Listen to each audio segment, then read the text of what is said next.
Bonjour Jean-Michel, ici on va corriger le premier exercice que tu nous as envoyé sur la dynamique. Alors regardons ce que nous dit cet exercice-là. Ils te disent, on pousse avec une force de 45 newtons sur un chariot de 15 kg de façon à l'immobiliser. Sachant que la vitesse du chariot était de 6,40 mètres par seconde au début de la poussée, et que celle-ci doit être exercée sur une distance de 4 mètres, détermine la grandeur de la force de frottement s'exerçant sur le chariot. Alors ici, premièrement, je vais faire la solution sur ce tableau noir, comme ça j'aurai assez d'espace. Alors ici, qu'est-ce qu'ils nous disent? Ils nous disent on pousse avec une force de 45 newtons sur un chariot de 15 kg de façon à l'immobiliser. Donc au fond, qu'est-ce que j'ai? J'ai un chariot, comme ça, peut-être avec des roues, et ça c'est le sol ou un support. Et là, ils nous disent tout simplement, on va pousser de telle manière à l'immobiliser. On va exercer une force de telle façon à l'immobiliser. Si on veut l'immobiliser, ça veut dire qu'elle était en mouvement. Donc, disons par exemple, était en mouvement dans ce sens, donc vers la droite. Donc, disons que c'est ça le sens du mouvement. Sens du mouvement. Et alors, on va pousser de telle manière à l'arrêter. Ça veut dire qu'on va pousser dans ce sens-là. Donc, on exerce une force F est égale à 45 newtons qui va s'opposer au mouvement. Donc, déjà, je peux l'écrire ici. Donc, la force qu'on a exercée est 45 newtons. Et là, ils nous disent qu'on veut l'immobiliser, que ça veut dire immobiliser, ça veut dire que la vitesse finale est égale à 0. Donc, d'un point de vue physique, immobiliser, ça veut dire vitesse finale est égale à 0 mètres par seconde. Et ils nous disent 15 kg. Donc, le chariot, il pèse combien? 15 kg. Donc, la masse est égale à 15 kg. Sachant que la vitesse du chariot était de 6,40 mètres par seconde au début de la poussée, ça veut dire là, il vient de me donner la vitesse initiale. Elle est égale à 6,40 mètres par seconde. Et que celle-ci doit être exercée sur une distance de 4 mètres. Donc, s'exercer sur une distance de 4 mètres, ça veut dire qu'il vient de me donner le delta X qui est égal à 4 mètres. Et là, ils me disent détermine la grandeur de la force de frottement s'exerçant sur le chariot. Ils veulent que je trouve la force de frottement comme ça. Alors maintenant, en regardant ma situation, je vais regarder. Donc, je vais représenter toutes les forces. Donc, j'ai une force qui s'exerce sur l'objet comme ça. Et ils me disent qu'il y a un frottement. Donc, j'ai une force de frottement. Comment je représente la force de frottement? Toujours, la force de frottement s'oppose au mouvement. Donc, le chariot va vers la droite. Donc, la force de frottement est vers la gauche. Donc, la force de frottement toujours s'oppose au mouvement. Ça veut dire qu'elle est toujours dans le sens contraire du mouvement. Donc, ils veulent que je trouve cette force de frottement. Alors là, maintenant, je vais analyser d'une manière qualitative le mouvement de mon objet, ou bien de mon chariot dans ce cas. Je vois que la vitesse n'est pas constante. Pourquoi? Parce que le chariot va en diminuant sa vitesse parce qu'il doit s'arrêter à la fin. Donc sa vitesse va passer de 6,40 mètres par seconde à la vitesse 0 mètre par seconde. Ça veut dire qu'est-ce que j'ai? J'ai un mouvement dynamique. Donc j'écris ici, j'ai un mouvement dynamique. Et mouvement dynamique, qui dit mouvement dynamique? Ça veut dire j'aurai une accélération, ça veut dire c'est un mouvement émergent. Donc je vais l'écrire ici. Donc j'ai un mouvement dynamique. Et un mouvement dynamique, c'est équivalent, c'est la même chose. C'est un mouvement émergent. Dynamique, on l'emploie tout simplement dans le monde des forces. C'est-à-dire relativement en force, c'est un mouvement dynamique. Et le émergent, c'est relativement à la vitesse, à la distance, etc. Donc vitesse, vitesse initiale, vitesse finale, accélération, c'est la cinématique. Et ça, je crois que tu connais déjà les formules pour le émergent. Mais pour les mouvements dynamiques, dès que j'entends mouvement dynamique, eh bien, d'un point de vue force, eh bien, j'ai la deuxième loi de Newton, c'est qui me dit que la force résultante ou bien la force totale, elle est égale à m fois a. Donc la force résultante ou bien la force motrice ou bien la force totale, donc je peux faire ici force motrice, il y a ceux qui l'appellent force motrice, il y a ceux qui l'appellent force totale, donc toujours égal à mu, est égal à ma. Alors là, il me demande de calculer la force de frottement. Est-ce que je peux calculer directement la force de frottement? Eh bien, je vois que je ne pourrais pas. Pourquoi? Parce que la seule façon que je puisse les calculer, c'est en utilisant la loi de Newton, mais la force résultante, je ne la connais pas. Puisque je ne connais pas la force de frottement, je ne pourrais pas connaître la force totale, la force résultante. Je ne connais pas le A. Donc, dans cette formule, il y a deux choses que je ne connais pas. Je ne peux pas utiliser pour l'instant cette formule. Donc là, je vais me tourner vers le MRUA. Dans le MRUA, il y a une formule très importante qui relie la vitesse finale, vitesse initiale, delta x, et celle-là, tu dois bien la retenir, c'est vitesse finale au carré est égale à vitesse initiale au carré plus 2a delta x. Donc cette formule-là, dans 80 à 90% des cas, cette formule-là va être utile.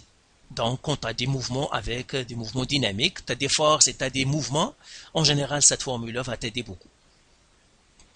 Alors, est-ce que je peux l'utiliser? Eh bien oui. Pourquoi? Parce que j'ai la vitesse finale, j'ai la vitesse initiale, j'ai le delta x. Alors, la première chose que je vais faire ici, calcul de l'accélération. Donc là, je peux effacer ça. Donc, ça, je peux l'effacer pour l'instant. Comme ça. Et là, je vais faire calcul. Donc, étape 1, calcul de A, c'est-à-dire de l'accélération. Alors, comment je vais calculer le A? Tout simplement, j'applique vitesse finale au carré est égal à vitesse initiale au carré plus 2A delta x. Et la vitesse finale au carré, c'est 0 mètres par seconde à la 2.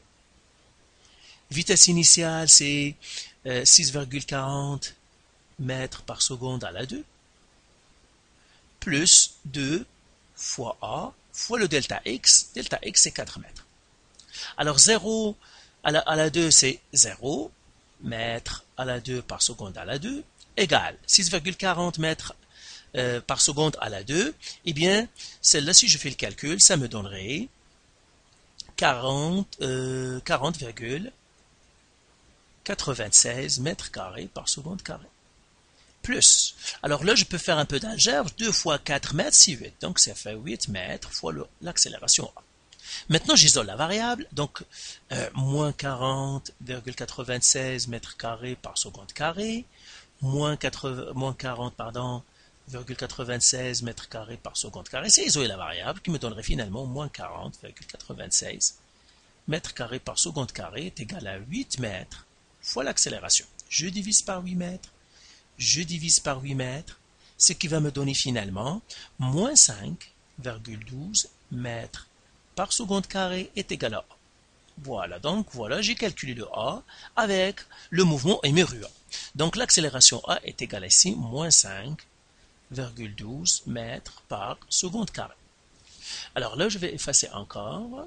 Donc je vais effacer ça maintenant que j'ai calculé dans ce dont j'ai besoin pour l'instant.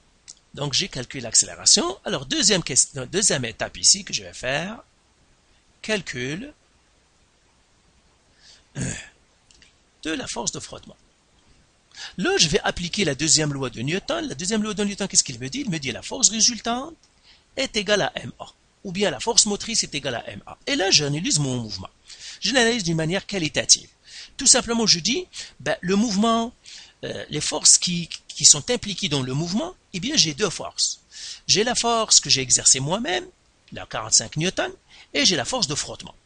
Puis, j'ai la force gravitationnelle, et j'ai la force normale, mais la force normale et la force gravitationnelle n'ont rien à voir avec le mouvement parce qu'ils ne participent pas au mouvement. Donc ces deux-là, je les oublie, je les ignore parce qu'ils ne participent pas au mouvement.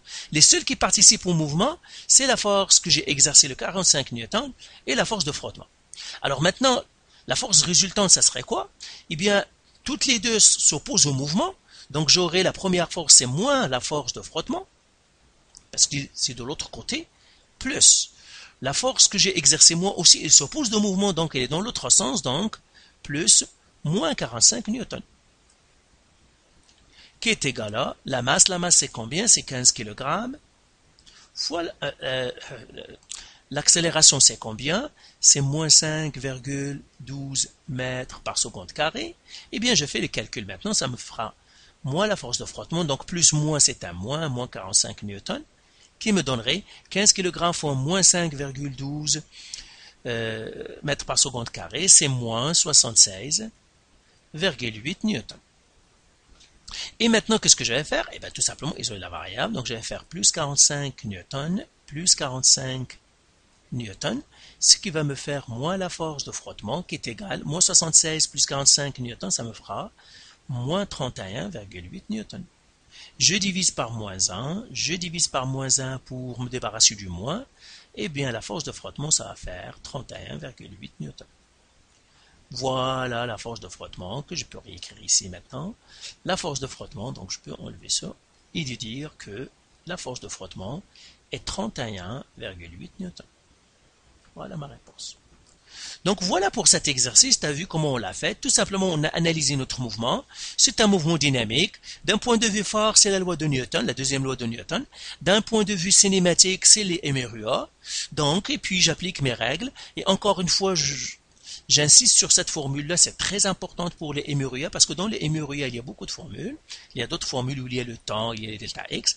Mais celle-là, avec la dynamique, probablement que tu vas l'utiliser beaucoup parce que c'est elle qui est en relation avec la dynamique, parce que la dynamique, il y a l'accélération, et dans cette formule, il y a l'accélération. Et puis, il y a les vitesses. Donc, voilà pour cet exercice. Donc, regarde, si tu as encore des questions ou des remarques, ben, tu sais comment nous contacter. Et encore une fois, donc, bonne chance pour la préparation de tes examens. Allez, bye.